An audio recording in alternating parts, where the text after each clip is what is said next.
Deux possibilités existent. Soit nous sommes seuls dans l'univers, soit nous ne le sommes pas. Les deux hypothèses sont tout aussi effrayantes. Qui ne connaît pas cette fameuse citation de l'écrivain Arthur C. Clarke? L'angoisse ressentie face au mystère de l'espace, face à l'immensité de l'univers, se conjugue, nous le savons bien, aux rêves les plus impétueux qui agitent notre humanité, depuis que les premiers hommes ont levé les yeux vers les étoiles.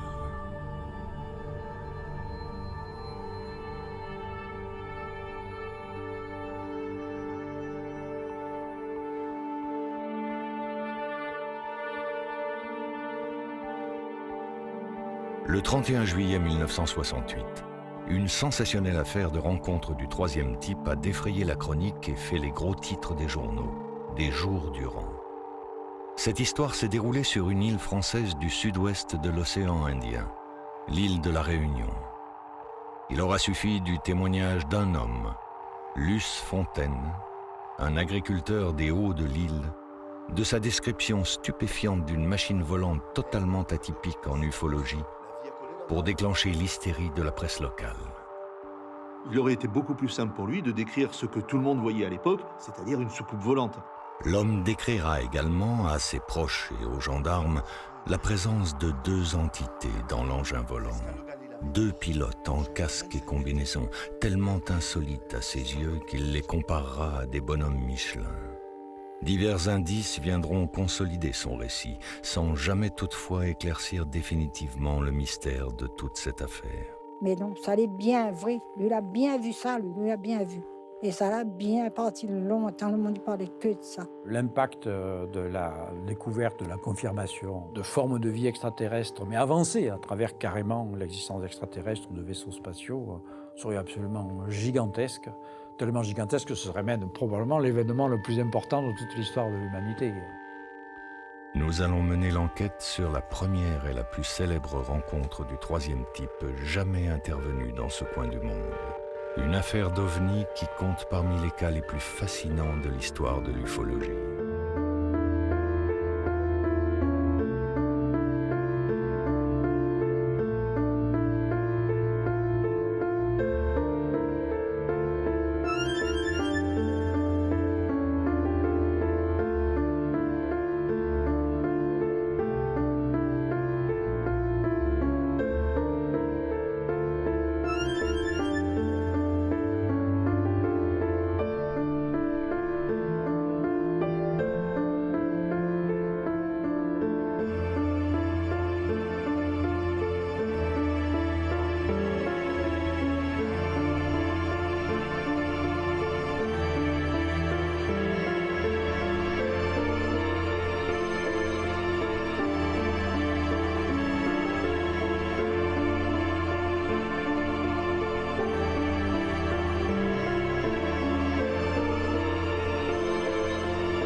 L'affaire dite des Babas Michelin de Luce Fontaine représente le premier témoignage connu et rendu public de la visite d'extraterrestres à La Réunion, une île volcanique située dans la zone sud-ouest de l'océan Indien.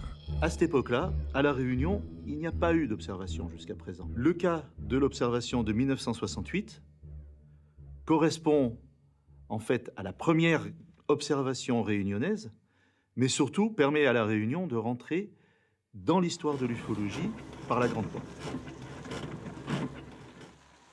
Luce Fontaine, c'est le petit réunionnais moyen à l'époque. Les garçons vachés. Il vit sur le 22e kilomètre de la plaine des Cafres. Il est marié à une institutrice. Un réunionnais tranquille, qui ne s'attend pas du tout à ce qui va lui arriver. Luce Fontaine aura passé toute son enfance et sa vie d'adulte jusqu'au moment des faits à la plaine des Cafres, une localité des Hauts de l'île, à l'écart des villes du littoral. Il faut s'imaginer La Réunion à la fin des années 60 comme une île pauvre et quelque peu en marge de la modernité. Malgré le statut de département français obtenu en 1946, les effets d'un véritable développement tardent à se manifester. Nous sommes encore à une époque où l'eau courante et l'électricité, par exemple, ne sont que partiellement présentes sur le territoire. Et la plaine des Cafres, vu son isolement géographique en 1968, dérogeait encore moins à la règle. Madame Thérèse Clinclé, habitante de la plaine des Cafres, amie et voisine de Luce Fontaine durant leur enfance. Et sacrifier beaucoup de choses pour gagner une petite radio. Parce que moi, toujours aimé ma radio, moi. Moi, on a toujours aussi. A eu droit à sa visite de Martien. Hier matin, à la plaine des Cafres, des petits hommes verts auraient été vus dans La passe à la radio. On a entendu ça. On a entendu au 22e, la soucoupe volante, elle a apparu à M. Fontaine, Luce. Et tout le monde a eu peur. Le monde, c'est pas eux.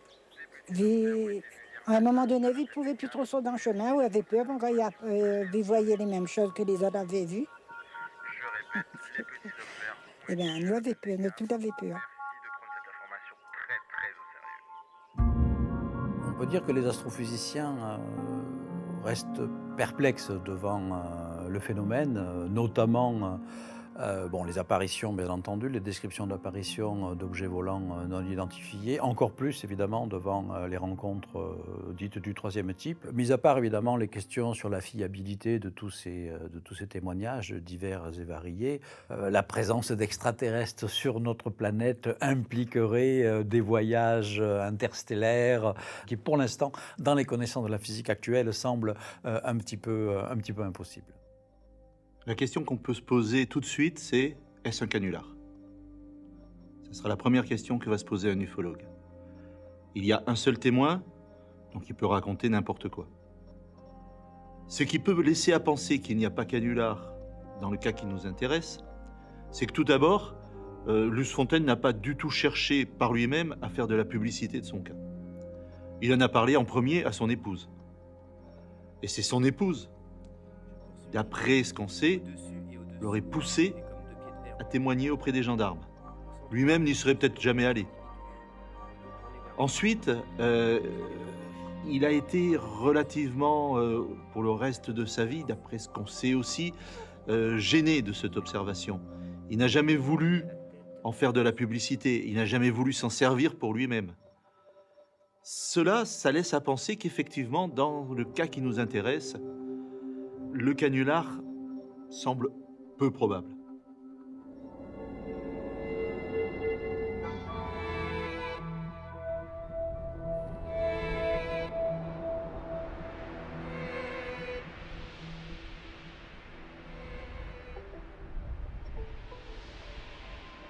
La personnalité de Luce Fontaine. Le fait attesté par ses proches et son voisinage qu'il s'agissait d'un homme parfaitement sobre. Son contexte familial, marié à une institutrice, jeune père de famille connu pour avoir la tête sur les épaules, ce portrait individuel fit d'emblée dire aux journalistes qu'il était question d'un témoin digne de foi.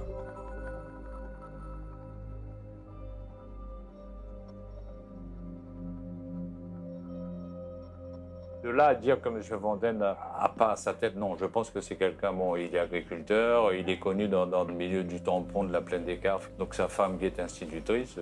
Non, c'est quelqu'un, à ma connaissance, donc nous on a eu l'occasion de le voir une ou deux fois, donc par l'intermédiaire de la famille à ma femme. Donc c'est quelqu'un de très sûr. Je suis persuadé que sa parole est vraiment sincère et correcte.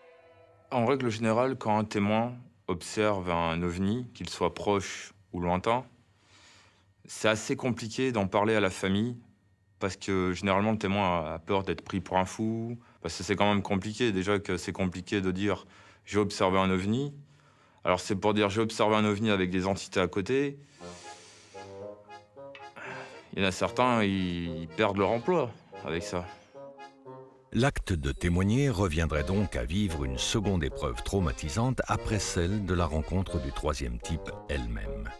Luce Fontaine, éloignée culturellement des figures et du vocabulaire propre à l'imaginaire des soucoupes volantes et des extraterrestres, va s'efforcer de raconter avec ses mots à lui, à ses voisins, à ses amis et à ses connaissances, ce qu'il a vécu. Il va ainsi découvrir, assez vite sans doute, à quel point son évocation des bonhommes Michelin peut devenir une source d'embarras. On a une espèce de combinaison. On aurait dit des babas Michelin. T'es lycée, arrête de les clients. Quoi? Vous l'avez dit des babas Michelin? Oui. D'un second volant. Le bistrac, la décolle des grands éclairs blancs. Comme une lumière fer à souder. Après ça, ben, quand moi, elle rouvre l'osier, là, et puis rien. Alors, comment tout l'a fini? Mais Aster, n'a plus besoin de rôder, hein? N'a qu'à où se coupe? T'es là où la miette, où là?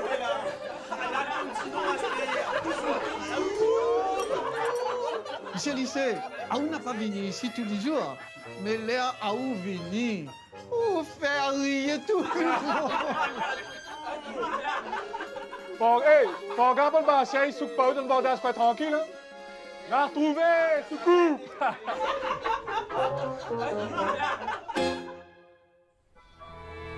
Luce Fontaine était-il un rêveur? Tout homme a ses rêves propres, certes. Mais était-il l'un de ces hommes aimant à méditer en contemplant les étoiles et à s'imaginer l'existence d'une vie ailleurs dans l'univers? Le portrait que l'on nous donne de ce modeste agriculteur nous pousserait plutôt à nous imaginer celui d'un homme ayant les pieds ancrés sur terre et bien peu d'aspiration pour les rêveries cosmiques.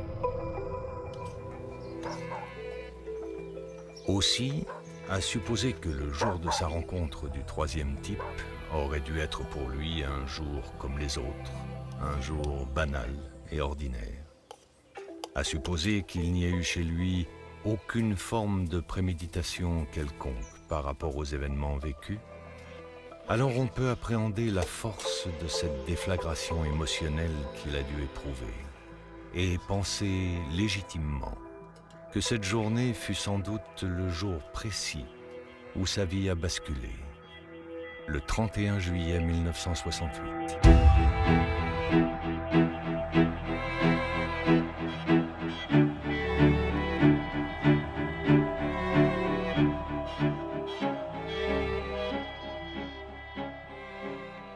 En ufologie, il existe de nombreuses classifications, mais la plus intéressante est celle de J. Allen Hynek, qui a été faite donc dans les années 70. C'est une classification qui va du niveau 1 au niveau 3. Donc il y a la rencontre rapprochée du premier type, qui est donc observation d'un objet à moins de 150 mètres du témoin et dans le ciel. Et il y a la rencontre rapprochée du deuxième type, RR2, c'est l'atterrissage au sol d'un objet avec oui ou non des traces sur le sol.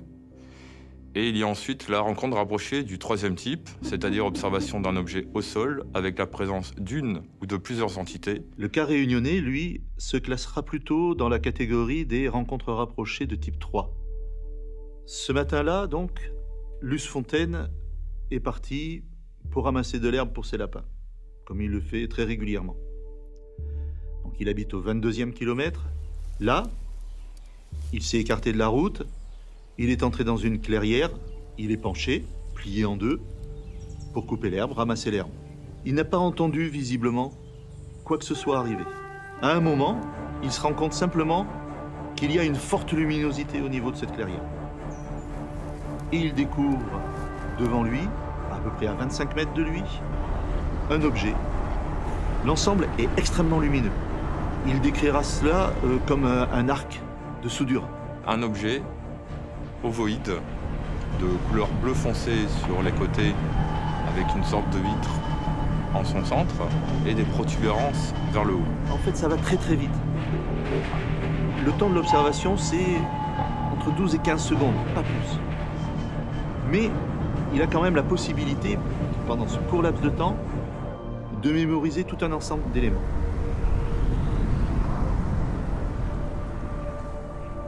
Dès que l'objet est parti, on peut supposer que Luce Fontaine était quand même dans un état au moins de surexcitation et d'étonnement. Il est rentré chez lui et il a parlé de son observation à son épouse.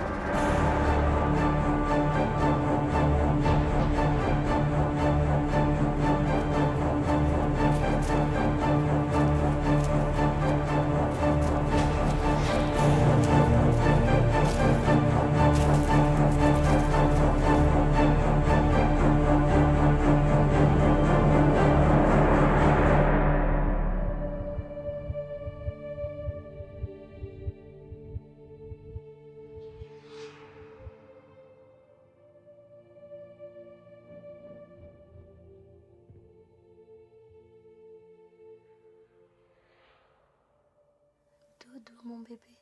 Nous sommes à la fin du mois de juillet 1968, en pleine période de vacances scolaires. Madame Fontaine, institutrice de son état, a certainement dû rester chez elle ce matin-là. Rien ne l'y préparait sans doute, mais elle va se retrouver brutalement plongée dans les tourments de cette rencontre du troisième type que vient de vivre son mari. Lisette! Lisette! Lisette! Chut! Bébé, dors. Quoi, Lisette? Mais saute dans le carrosse à casser en face. Mais croira pas, moi. Que ça m'y croira pas. Mais que pas, Lisette? Moi, t'es pas pour à tourner. Quand moi, sous mon bétal, m'a vu une lumière, un grand lumière blanc, pas derrière le corps au pied de bois, m'a avance un peu, et ça que m'a la vie, mais qu'il n'a pas expliqué. C'était comme un espèce grand cabine ovale, t'es flotte au moins 5 mètres en l'air. Il connaît pas quoi ça l'était. Entre les affaires et moi, l'avais comme disons, t'es là, jusqu'à le galet lavé dehors. Prochain 25 mètres. Moi, là, bien vu le bistrac en fin de compte. Mais diaou quand ça l'était, mais gagnera pas. Lisette, mais ramasse pas où mentir. Moi, l'avais des mounes dans nos cabines. Vous n'étiez pas plus grand que ça. Vous étiez derrière une espèce de pare-brise. On dirait un pare-brise 404. Ma vie, bonne, ma bien vieux autres. Vous étiez porte un cac sur la tête. Vous l'aurez dit, des babas Michelin, si vous voulez bien. De Baba Michelin? Oui, elle n'a tourné. La tourne osé pour veiller à moi. Et dès que la vie à moi, elle a fait comme un grand éclair blanc. Un éclair fer à souder. Ils ont traversé. Ils sont partis. Mais moi, tu sais pas où? Lisette.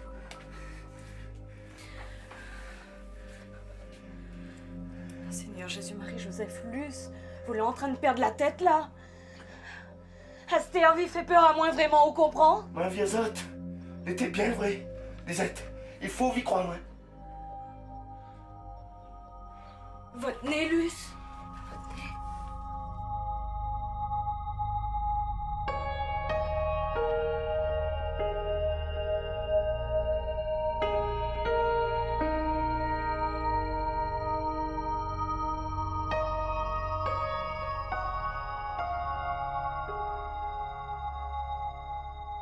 Ça a été souvent dit par des témoins, cette fatigue, ces yeux lourds. Mais beaucoup plus intéressant, si je puis dire, c'est que pendant au moins 8 jours, il a présenté des saignements de nez. Il est allé voir le médecin, qui l'a soigné sans doute pour ça, mais on est certain de ces saignements de nez pendant 8 jours.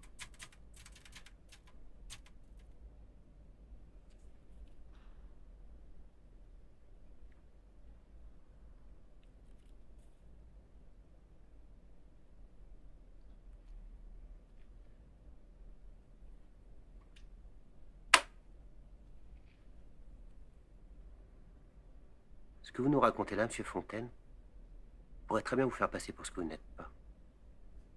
Vous en avez bien conscience. Oui.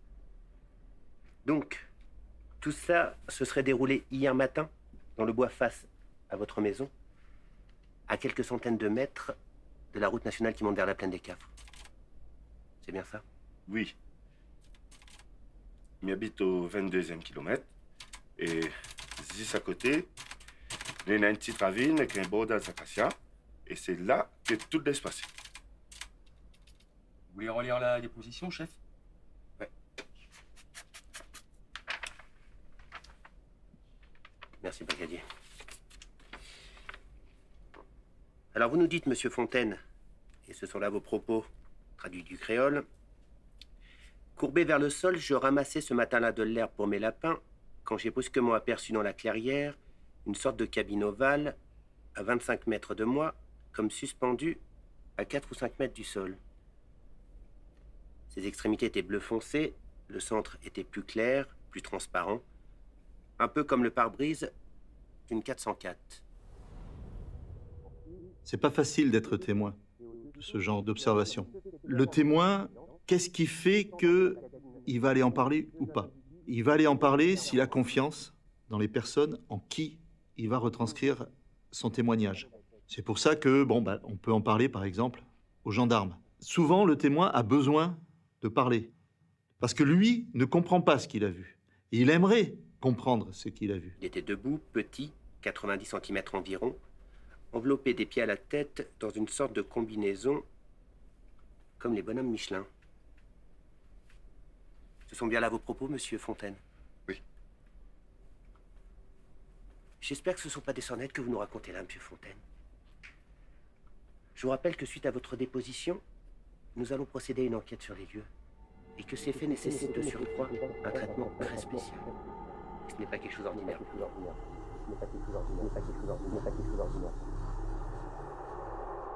Qu'est-ce qui vous arrive, monsieur Fontaine? Allez, essayez de vous reprendre un petit peu. Nous en avons fini maintenant.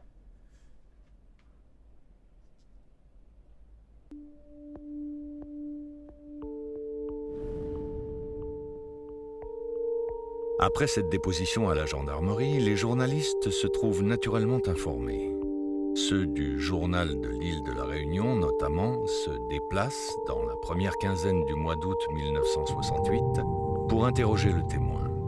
Ces informations vont être ensuite relayées jusqu'en France métropolitaine, où plusieurs journaux vont relater à leur tour l'affaire de Luce Fontaine. Vous étiez d'autoné.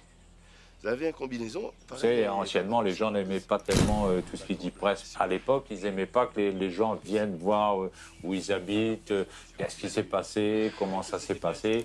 Et bon, c'était des gens assez réservés, quoi. Vous avez vu des martiens? Monsieur Luce Fontaine est donc le cousin à la mère, à ma femme. Quand on a su, nous, cette affaire, quand il avait appelé la famille à l'époque, donc on s'est rendu en voiture à la Plaine des Caves, c'était plus précisément, je me souviens, au 22e kilomètre. Il y avait des champs d'acacia à l'époque, qui ne s'y trouvent plus à l'heure actuelle. Et donc, on a laissé la voiture comme tout le monde, là, sur le bord de la route, et on est allé à pied. Il y avait pratiquement foule, tout le monde essayait de voir ce qui s'est passé. En fait, nous, la première chose qu'on a vue à arriver sur place, c'était un truc énorme, circulaire, donc, mais assez important. Et ensuite, donc, la surface ou l'engin, je suppose que c'est un engin, qui s'est posé, donc toute la surface de l'herbe était brûlée. Le périmètre donc, de la nationale jusqu'au lieu a été barricadé par les forces de l'ordre. 2 ou 3 jours après, donc le périmètre a été bouclé. Donc il y a quelque chose d'irrationnel. Il y a quelque chose qu'on ne sait pas, on ne connaît pas. Cette chose irrationnelle est reprise par les médias. À ce moment-là, on peut très bien imaginer que la population, au niveau de la zone d'observation, même peut-être au-delà de cette zone, peut avoir un sentiment de peur face à ce qu'elle n'explique pas. Un homme, un témoignage, une énigme. C'est ainsi que l'on pourrait résumer la trajectoire prise par Luce Fontaine. On peut aisément imaginer l'état de sidération et d'angoisse dans lequel il a pu être plongé les jours suivants, ressassant sans cesse les détails de sa rencontre fantastique. Cette affaire, par le biais de la radio et des journaux, a déjà fait le tour de son île. Son couple, sa famille, son village même sont sous les feux des projecteurs, emportés dans un tourbillon de questions sans réponse. Nous sommes très intéressés par tous ces témoignages, mais pour l'instant, ce ne sont que des témoignages. Les exobiologistes sont partagés entre 2 sentiments. D'une part, on aimerait vraiment découvrir une vie extraterrestre par la présence de visiteurs extraterrestres. Et d'un autre côté, nous sommes des scientifiques rigoureux, donc on a besoin de preuves irréfutables. Ce qu'il nous faudrait, c'est un tout petit peu de matière laissée par ces extraterrestres, ne serait-ce que même moins qu'1 milligramme, ce qui permettrait de certifier la visite de ces voyageurs extraterrestres. L'affaire des Babas Michelin de Luce Fontaine n'aura été le théâtre d'aucune récolte miraculeuse de matière extraterrestre susceptible d'engager de façon décisive l'assentiment de la communauté scientifique. Aucune rencontre du troisième type n'a d'ailleurs eu ce mérite jusqu'à nos jours. Cette affaire conserve toutefois des facettes exceptionnelles. L'une d'entre elles, notamment, concerne l'objet lui-même. Les ufologues, en effet, s'accordent tous sur le caractère atypique de cette machine décrite par Luce Fontaine et que dessina pour son article du 20 août 1968 le journaliste Gérard Piednoir. Un croquis resté célèbre. La chose exceptionnelle aussi dans cette observation, c'est l'objet lui-même. Cet objet de forme donc atypique tend là aussi à donner une qualité d'information au niveau de cette observation qui peut faire dire qu'il y a eu quelque chose effectivement vu par le témoin et qui ne raconte pas de bobard. Pourquoi ? Parce qu'il aurait été extrêmement simple pour lui, s'il avait simplement lu dans des journaux d'autres observations et qu'il ait voulu se rendre célèbre, il aurait été beaucoup plus simple pour lui de décrire ce que tout le monde voyait à l'époque, c'est-à-dire une soucoupe volante. Un objet en forme de disque, aplati ou en forme de chapeau, c'était quand même la forme la plus courante. L'objet décrit par Luce Fontaine est certes atypique dans toute la littérature ufologique, mais il est toutefois bien connu des ufologues, souvent même à leur insu. Il s'avère précisément que ce croquis a servi de dessin de couverture au livre d'un spécialiste très connu, le français Jacques Vallée. Cet ancien conseiller à la NASA, ufologue et collaborateur d'Hynek, est celui-là même qui inspira au cinéaste Steven Spielberg le personnage de Lacombe, le savant français interprété par François Truffaut dans son film Rencontre du troisième type. Ainsi, Jacques Vallée, qui classa également le cas de Luce Fontaine dans sa liste Magonia, recensement d'un siècle de témoignages d'apparitions d'OVNI, aura clairement signifié toute l'importance et tout l'intérêt qu'il accordait à cet OVNI réunionnais.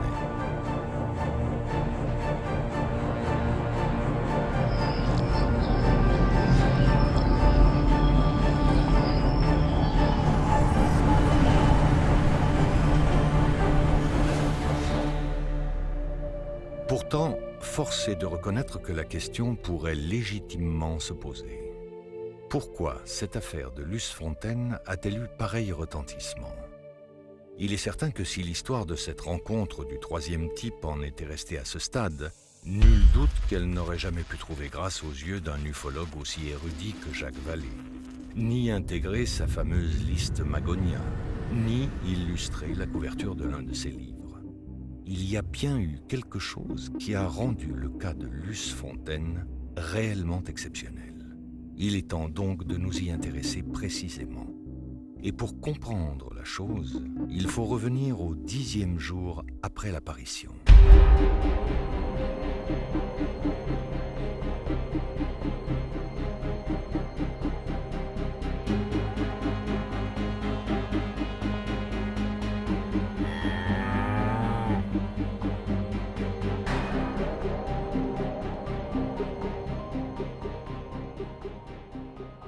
Les journalistes sont venus une deuxième fois plusieurs jours plus tard, 10 jours plus tard exactement. Pourquoi ? Tout simplement, c'est que après l'observation, le commandant de la protection civile de la Réunion de l'époque, M. Legros, s'est intéressé à l'affaire. Et il a eu l'idée, mais 10 jours seulement après l'observation, de prendre un compteur Gégère qui se trouvait à l'aéroport de Gillot et de venir mesurer si par hasard il n'y avait pas de la radioactivité au niveau du lieu et de Luce Fontaine. Dans le livret d'enquête des gendarmes, le fait d'aller sur les lieux de détecter de la radioactivité fait partie de la procédure d'enquête pour une apparition ou un atterrissage d'OVNI.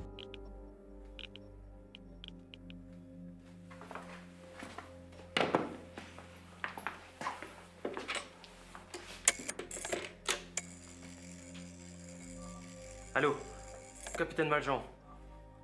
Oui, c'est Léopold. Je vous appelle concernant notre affaire. Accrochez-vous. L'examen des vêtements de Monsieur Fontaine vient de révéler un taux de radioactivité anormal. Oui, à l'instant même. Non, aucun doute possible. Il a été testé au niveau du compteur Gégère les vêtements que portait ce jour-là Luce Fontaine. Chose amusante, il a constaté qu'effectivement, les vêtements de Luce Fontaine présentait un certain taux de radioactivité. Des mesures précises d'ici demain. Le chapeau, la veste et le pantalon. Mais ce taux de radioactivité n'était mesurable que sur le devant, c'est-à-dire la partie qui avait été au contact visuel avec l'objet. À l'arrière, on ne retrouvait pas ces taux de radioactivité.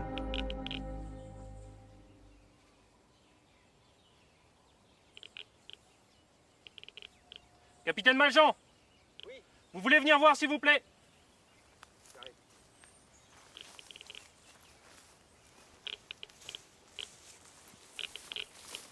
On a près de 60 millièmes par ici. J'ai constaté d'autres points plus hauts. On peut dire que c'est confirmé, capitaine. Radioactivité constatée sur le site. Effectivement, des mesures de radioactivité étonnantes, bien que relativement faibles, mais ne correspondant pas à la réalité du lieu, ont été faites. Tout d'abord, au niveau du lieu, sur des touffes d'herbe ou des cailloux. Et chose amusante, il a été remarqué que l'ensemble des taux de radioactivité mesurés formaient un carré quasi parfait au niveau du sol. Chose aussi intéressante, il faut savoir qu'au niveau de la radioactivité du sol, la mesure a été faite 10 jours après l'observation et qu'entre-temps, il avait relativement bien plu. Il a donc été estimé plus ou moins les possibilités de taux de radioactivité au moment de l'observation, juste après l'observation, qui aurait pu être quand même 4 à 8 fois supérieur à ce qui a été mesuré, et qui représentait là des taux qui commençaient à devenir dangereux. La radioactivité, on en parle d'autant plus qu'il y a eu les bombes atomiques, Hiroshima, et donc tout ça, ça a impacté fortement l'imaginaire, et on a tendance à associer beaucoup de phénomènes bizarres et étrangers à des phénomènes radioactifs, alors que la radioactivité, c'est un truc complètement en fait naturel. C'est diabolisé, parce que justement, on a ces images, et donc on a tendance à associer en débarquement d'objets extraterrestres, toutes des choses anormales à la radioactivité. C'est difficile de porter un jugement sur l'authenticité ou sur la véracité de cette soi-disant preuve de la visite. Quelle que soit l'estime accordée à ces mesures de radioactivité, il demeure troublant néanmoins que ces taux anormaux aient pu être découverts en même temps sur les lieux de la supposée rencontre du troisième type et sur la face avant des vêtements que portait précisément ce jour-là Luce Fontaine. Le capitaine Léopold Legros, formé au maniement du compteur Gégère et qui conduisit l'équipe de détection, affirmera d'ailleurs sans détour aux journalistes: il s'agit là d'observations concrètes sur lesquelles aucun doute ne peut être émis. Donc la question qu'on peut se poser, c'est d'où peut provenir cette radioactivité? Bon, probablement de l'objet. À quoi sert-elle? Pourquoi cet objet émet-il de la radioactivité? On peut supposer que cette radioactivité peut être due à deux choses au niveau de l'objet. Premièrement, le moteur de l'objet, ou une radioactivité due à une interaction entre l'objet et l'environnement. Le dialogue est constant depuis des décennies autour de la question des visiteurs extraterrestres. Outre tous ceux qui n'y croient pas, il y a ceux qui, comme Carl Sagan, le fondateur du programme SETI, estimaient possible l'existence de civilisations extraterrestres hors du système solaire, mais impossible l'idée même des voyages interstellaires. L'imagination ne doit pas nous effrayer, mais nous devons prendre garde de bien séparer l'imaginaire de la réalité. La surface de la Terre est le rivage de l'océan cosmique. Et ce rivage n'a presque plus de secret pour nous. Alors nous avons eu envie d'entrer dans les vagues, pas bien loin, à la hauteur des chevilles. Et cet océan nous appelle encore. Nous comprenons quelque part au fond de nous que c'est l'élément d'où l'on vient. Nous rêvons d'y retourner. Et nous le pouvons, parce que le cosmos fait partie de nous, que nous sommes issus de la matière des étoiles, que nous donnons le moyen au cosmos de se connaître lui-même. Le voyage pour nous commence ici. Le problème essentiel qui est posé par le voyage interstellaire, c'est précisément la distance qui sépare les étoiles entre elles pour se déplacer d'un endroit à l'autre de l'univers. Cette distance est absolument gigantesque. Et l'autre limitation, c'est la limitation de la vitesse de la lumière. Les lois de la physique connues, mais qui semblent tout de même extrêmement solides, les lois de la relativité, nous disent qu'on ne peut pas dépasser la vitesse de la lumière, 300 000 km par seconde. Se pose bien évidemment le problème des distances. La planète habitable, simplement dans la zone d'habitabilité, donc susceptible de voir les océans, mais c'est tout ce que l'on peut dire, la plus proche de la Terre est à 16 années-lumière de la Terre. La lumière met 16 ans pour venir et donc le dialogue sera difficile parce que si ils nous envoient un signal, on pourra leur répondre, mais ils n'auront la réponse que 32 ans après. Donc c'est un peu difficile. Pour les voyages, c'est pire encore. Admettons donc que l'on ait des modes de propulsion qui nous permettent d'avoir des engins spatiaux nous permettant d'approcher la vitesse de la lumière. Alors on va dire, oui, mais même si on approche de la vitesse de la lumière, il faut quand même des années et des années et des années pour aller d'un endroit à l'autre de l'espace. Concernant la durée du voyage qui justifierait la présence de voyageurs extraterrestres qui viendraient nous observer, même nous rencontrer sur Terre, il y a bien sûr la possibilité que ces visiteurs, apparus beaucoup plus tôt que nous, maîtrisent totalement une technologie basée sur des moyens de transport que nous, humains, aujourd'hui, ne maîtrisons pas. Par exemple, ils peuvent très bien exploiter les trous noirs pour bénéficier de temps de voyage extrêmement courts. Les trous noirs, ce sont donc des objets extrêmement compacts, condensés, qui ont créé une distorsion de tissu élastique de l'espace-temps sous forme de puits de gravitation. Si vous franchissez le bord du puits, vous tombez inéluctablement dedans. On mesure aujourd'hui la présence indirecte d'un trou noir dont la masse est de 4 millions de fois la masse du Soleil, qui serait donc un exemplaire unique au centre de notre galaxie et qui serait capable éventuellement de détruire des étoiles qui passeraient trop près. Maintenant, il y a une autre possibilité absolument fascinante, c'est que le puits n'est pas de fond, mais crée une structure étrange, une sorte de distorsion topologique de l'espace-temps qui ressemble à une sorte de tunnel. Ce tunnel qui connecterait une région de l'univers dans laquelle on aurait un trou noir, et la sortie du tunnel, ce serait une sorte d'anti-trou noir qu'on a appelé un trou blanc ou mieux une fontaine blanche. Et on s'aperçoit que le trou de verre est un raccourci potentiellement extraordinaire entre les deux points. On peut, en empruntant le trou de verre, faire un parcours fantastique en quelques heures seulement de temps propre. Quelques heures qui nous amèneraient à des dizaines d'années-lumière de distance. Mais 1000 ans suffisent à deux civilisations pour avoir un écart gigantesque. Imaginez, il y a 1000 ans, l'état de la civilisation sur Terre. Et regardez maintenant où on en est. La montée de la technologie est exponentielle. Cet indice de la radioactivité aura fait rebondir l'affaire de Luce Fontaine au-delà de toute prévision. Si cette découverte a pu l'aider dans un premier temps à gagner une certaine crédibilité aux yeux de tous, il faut admettre dans un second temps que cela a fini par attiser autour de lui une véritable hystérie populaire. Tout le monde s'est précipité, encore une fois, a voulu en savoir plus. Pas mal de personnes ont voulu également le toucher pour savoir si l'appareil ou ce qui s'y trouvait ne lui a pas retransmis quelque chose. Voilà, donc, et sachant que c'est quelqu'un de très réservé et timide, il a dû être sûrement choqué. Avant ça, Dorothée Fine passait des choses comme ça, mais quand il disait ça, les personnes, le monde n'y croyait pas. Il faisait pas de cas, il disait peut-être n'est pas vrai, mais non, ça allait bien vrai. Lui, il a bien vu ça, lui, il a bien vu. C'est vrai, sûr que c'est vrai. Alors le Baba Michelin, le bonhomme Michelin, on le retrouve dans l'ufologie, notamment en France. 7 cas d'observation depuis 1950 jusqu'à 1991 ont pu être répertoriés avec des descriptions à peu près identiques. Bonhomme Michelin, casque sur la tête, parfois avec des antennes, parfois avec du matériel dans le dos. Chose amusante, bon, sauf dans le cas de Luce Fontaine, les bonhommes Michelin étaient toujours en train de ramasser quelque chose au niveau du sol. Lui, il a dit Baba Michelin, c'est un mot qui existait avant.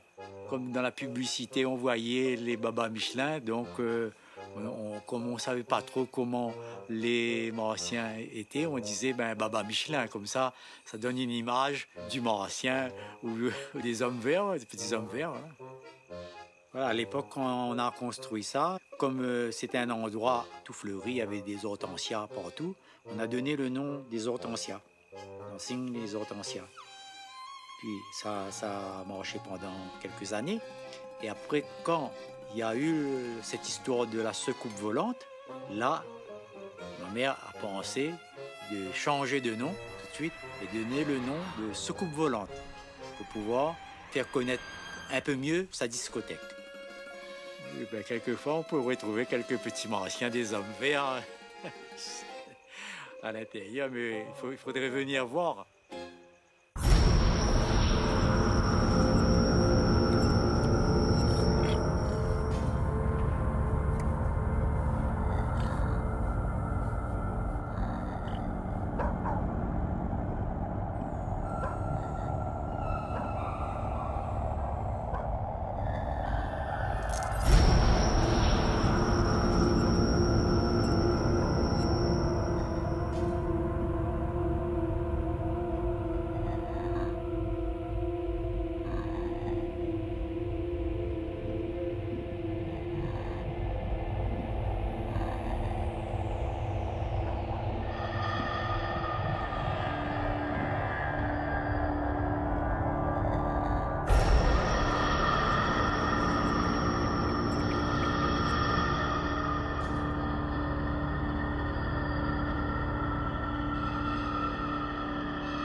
Luce, affaire-vous la lever, là. Mais croyez, vous m'avez entendu un monde dehors. Vous l'aviez un moon dans la cour? Non. Non, on n'a pas ça. On m'a fait un mauvais rêve d'avoir. Voilà. Viens entendre. Luce, viens entendre. Avec tout ça, votre marmaille, il plaît, Aster. Bon, moi, ça va pas perdre la nuit avec votre commérage. Après ça, rentre à où, s'il vous plaît? Oui, Lisette. Mais arrive.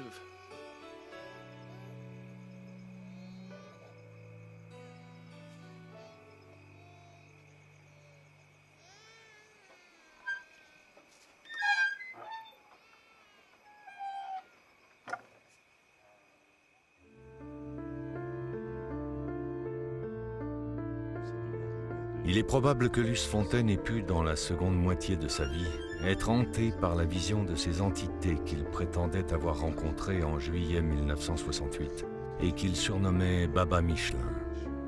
L'homme, on le sait, devenu tour à tour vendeur d'essence de géranium et taximan, devait garder les traces de ce traumatisme. Car il continua longtemps, au dire de ses amis de la plaine des Cafres, à raconter cette même histoire, cette étrange affaire d'OVNI sans jamais varier dans ses détails. A-t-il vécu avec l'angoisse de recroiser un jour la route de ses visiteurs? C'est possible. D'autant qu'un cas relativement similaire pourrait être intervenu quelques années plus tard, en 1975, dans le sud de la Réunion, avec pour témoin cette fois un certain Antoine Séverin. Mais dès lors, dans ces spéculations, la question deviendrait cruciale. Pourquoi donc ces entités, ces Baba Michelin, seraient-ils revenus dans ce coin du monde, dans cette île de l'océan Indien? Quel intérêt pour eux? La Réunion a une place à part dans l'ufologie. On peut recenser plus de 50 observations, réparties donc entre 1968 et de nos jours. Qu'est-ce qui, éventuellement, pourrait attirer l'attention de visiteurs venus d'ailleurs? Il y a quand même quelque chose d'intéressant à La Réunion. Tout le monde sait que La Réunion est une île volcanique. Est-ce que, par hasard, ce volcanisme de l'île de La Réunion pourrait attirer des visiteurs? Mais pourquoi ce volcanisme particulier plutôt qu'un autre? Il faut quand même savoir que ce volcan a une particularité. Le volcan de l'île de La Réunion est ce qu'on appelle un point chaud. C'est-à-dire que c'est un endroit sur le globe où la lave remonte en permanence. Mais quand on remonte le fil des événements, on se rend compte que ce point chaud est à l'origine d'une des plus grandes formations volcaniques qui existent sur Terre, ce qu'on appelle les trappes du Décan. Alors les trappes du Décan, il faut bien se rendre compte qu'ils recouvrent pratiquement presque les 2/3 de l'Inde sur plusieurs centaines de mètres de hauteur. Imaginez ce as de lave énorme qui a dû sortir à ce moment-là. Et ces trappes du Décan ont été créées il y a 65 millions d'années. Qu'est-ce que ça rappelle? Ça rappelle qu'il y a eu un autre événement qui s'est passé il y a 65 millions d'années.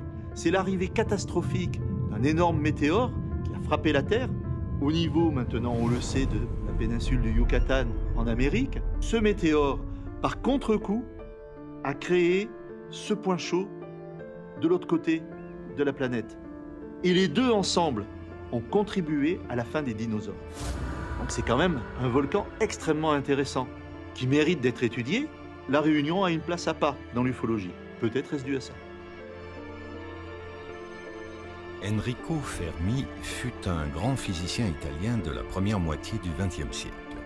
Lauréat du prix Nobel en 1938, il fut impliqué dans le projet Manhattan, destiné à fabriquer la première bombe atomique, et s'installa aux États-Unis avec sa femme.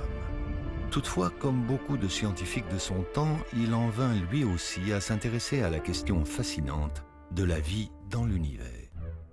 C'est ainsi, au cours de l'été 1950, pendant une banale conversation entre collègues, à la cafétéria du Laboratoire national de Los Alamos, qu'il énonça les termes du célèbre paradoxe qui porte aujourd'hui son nom et qui servira d'argument aux détracteurs de la thèse des civilisations extraterrestres.